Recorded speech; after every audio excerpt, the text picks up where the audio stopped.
Bene data bakundwa b'umwami Yesu Kristo, mwese abakurikira izi nyigisho tubahaye ikaze mu biganiro bya Saveur Divine. Ibi biganiro mu bitegurirwa n'abavugabutumwa bwiza batandukanye, akaba ari umuhamagaro ugendera ku ijambo ry'Imana byanditse mu gitabo cy'ubutumwa bwiza uko bwanditswe na Matayo ibice 24 umurongo wa 14. Kandi ubutumwa bwiza bw'ubwami buzigishwa mu isi yose ngo bube ubuhamya bwo guhamiriza amahanga yose, nibwo imperuka izahera ko ize. Ibi biganiro mubikurikira ku channel ya YouTube yitwa Saveur Divine. Tubifurije kugubwa neza. Imana Data ari nayo So ibaha umugisha.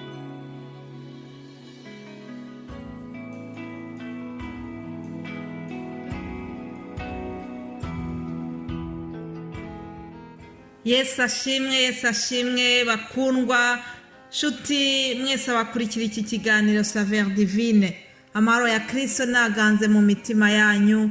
Ndizera yuko mukomeje kurindwa aho muri. Ndashimira Imana yuko nanjye yandinze tukaba twongeye kuza gutangira kino icyumweru cya mbere cy'ukwezi kwa kabiri. Imana yaraturinze mu uko kwezi kwa mbere kwashize. Nukuri dukomeze dushima Imana kubwo uburinzi bwayo buri kuri twebwe. Turashima Imana kubwo umwuka w'abazima duhumeka. Iteka nkomeza kunezererwa ibyo Uwiteka yadukoreye. Shimira Imana kubwo igitangaza yakoze. Nukuri kubona njyewe ubwanjye nshobora kwicara mu rugo nkavuga ubutumwa nkabwohereza hirya no hino. Ibingibi ni igitangaza, n'ibitangaza mu maso yanjye kandi byavuye ku Uwiteka. Turi mu gihe cy'ikoranabuhanga ryateye imbere.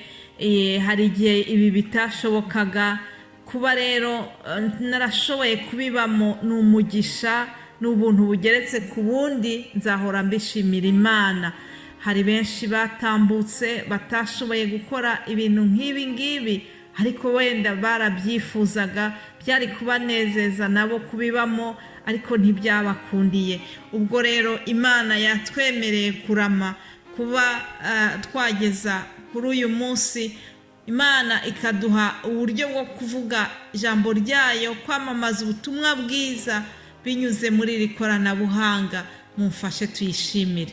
Hanyuma mbahaye ikaze nanone mwebwe mwese abakurikira ibi biganiro. Ndashimira Imana ku bwanyu, kandi ndagira ngo dutangize iki kiganiro cyacu.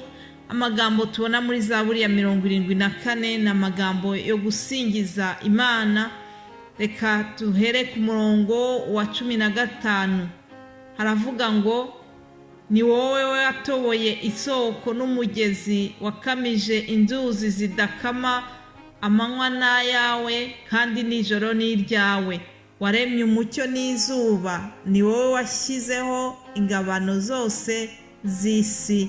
Waremye iki n'itumba. Imana ishimwe kuko niwe muremyi wa byose. Imana ishimwe kuko niwe mugenga w'ibyo tubona byose. Hari ibyo tumenya, hari n'ibyo tutamenya. Kuba ijoro rigwa, amanywa akabaho, hakabaho ijoro, umunsi ukaza ugakurikirwa n'uwundi, akaza izuba, ndetse hakaba n'igihe naryo ribura, hakaza imvura. Ibyo byose ni ibintu umwana w'umuntu umva. Nubwo hataje ubwenge bwinshi muri iki gihe, ariko hari ibyo umwana w'umuntu adashobora. Hari ibyo umwana w'umuntu adafiteho uburenganzira ngo abe yabihagarika cyangwa se abitegeke. Umwana w'umuntu nubwo azi ubwenge, ntabwo yari yahagarika ijoro ngo rireke kuza. Umwana w'umuntu ntabwo yari yategeka izuba ngo ryange kuva. Oya, ibyo ngibyo ni iby'Imana yihariye yonyine. Umuremyi w'isi n'ijuru niwe utegeka. Hakabaho itumba, hakabaho iki. Rero nimureke twongere tumuzamurire icyubahiro kuko aragikwiriye. Nuwo gupfukamirwa, nuwo gusingizwa ibihe byose. Imana ishimwe. Nyuma yo gusingiza Imana yacu rero, reka dukomeze tuganira ku gitabo cyandikiwe Timoteyo, inzandiko za Timoteyo. Muzi yuko mu cyumweru cyashize twabaganirije ku rwandiko rwa mbere Pawulo yamwandikiye uyu Timoteyo. Twababwiye uwo ari we, tubabwira yuko ngo yari umwana wa Pawulo, amwita ngo mwana wanjye nyakuri nibyariye mu byo kwizera. Imana ishimwe. Ni byiza yuko natwe tugira abana tubyara mu buryo bw'umwuka.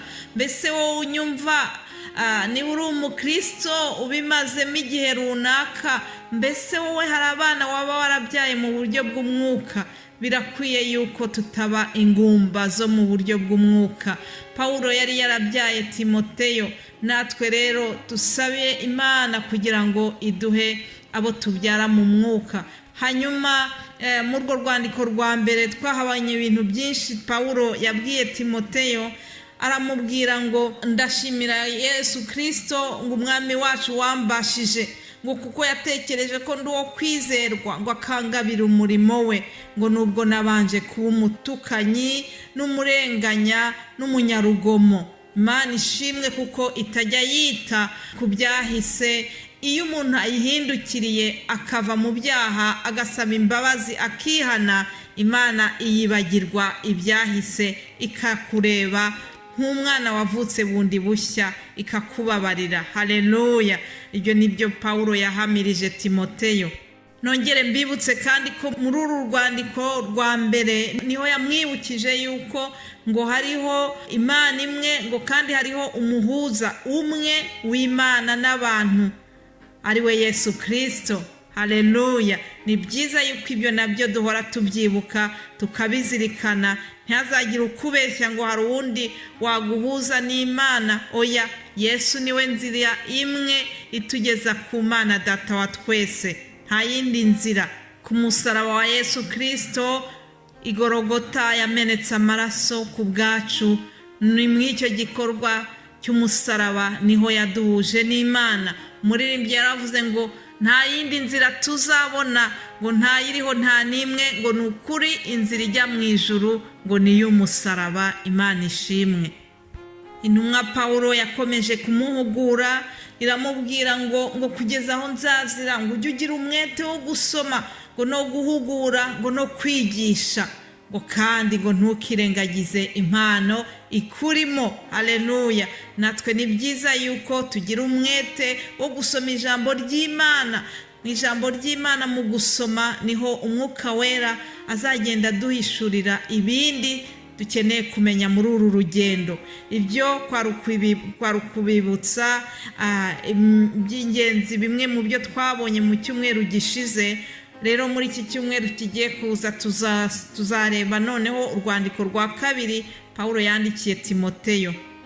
Muri uru rwandiko rwa kabiri harimo impuguro nyinshi nanone yamuhaye nk'umubyeyi we nyine wo mu buryo bw'umwuka, nk'umuntu umukuriye, amuha impuguro zinyuranye. Ariko ndagira ngo uyu munsi tuvuge kuri iri jambo riboneka muri Timoteyo wa kabiri igice cya mbere ku murongo wa 14, aho Pawulo yamuhuguye aramubwira ngo ikibitsanyo cyiza wabikijwe ukirindishe Umwuka Wera utubamo. Ngiyo ijambo ryo turi buvugeho cyane uyu munsi, ngo ikibitsanyo cyiza wabikijwe ukirindisha Umwuka Wera utubamo. Mbese icyo kibitsanyo ni ikihe? Icyo kibitsanyo Pawulo yamubwiraga ni amagambo y'Imana, ni ubutumwa bwiza Timoteyo yari yarabwirijwe. Ubutumwa bwiza twumva buri munsi ni ikibitsanyo natwe Imana Umwuka Wera ashyira muri twebwe mu mitima yacu. Ni byiza yuko dukomeza amagambo meza twigisha buri munsi. Dawidi yaravuze ngo nabikiye ijambo ryawe mu mutima wanjye ngo kugira ngo ntagucumuraho. Haleluya. Natwe birakwiriye yuko tugomeza amagambo y'Imana twumva tukayabika mu mitima yacu. Bizaturinda gucumura, bizaturinda gushidikanya, bizaturinda kandi no kugira ngo ntihaze inyigisho z'ubuyobe, kuko tuzaba twarabitse amagambo y'ukuri muri twebwe. Izo nyigisho ntabwo zizadukoraho. Inyigisho z'ubuyobe zitugezeho, twarabitse ijambo ry'ukuri mu mutima wacu, tuzakomeza tugumane ibyo twahawe by'ukuri. Ubwoko bw'Isirayeli bahawe amategeko y'Imana, maze barabwirwa ngo aya mategeko ngo uyahambire ku kuboko kwawe, ngo akubere ikimenyetso, ngo uyashyire mu ruhanga rwawe hagati y'amaso yawe, ngo uyandike ku nkomanizo z'inzu yawe no ku byugarira byawe.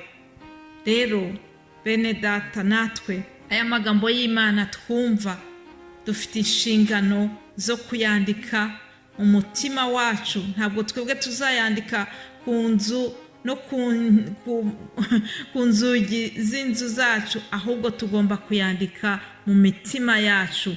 Ngubwo uburyo bwiza bwo kurinda icyo twabikijwe. Ndabifuriza namwe kugira ngo aya magambo y'Imana muyagumane mu mitima yanyu kandi ababere impamba ya buri munsi. Ibyo nibyo mbifuriza nanjye kandi ndabyifuriza mu izina rya Yesu. Amen, amen.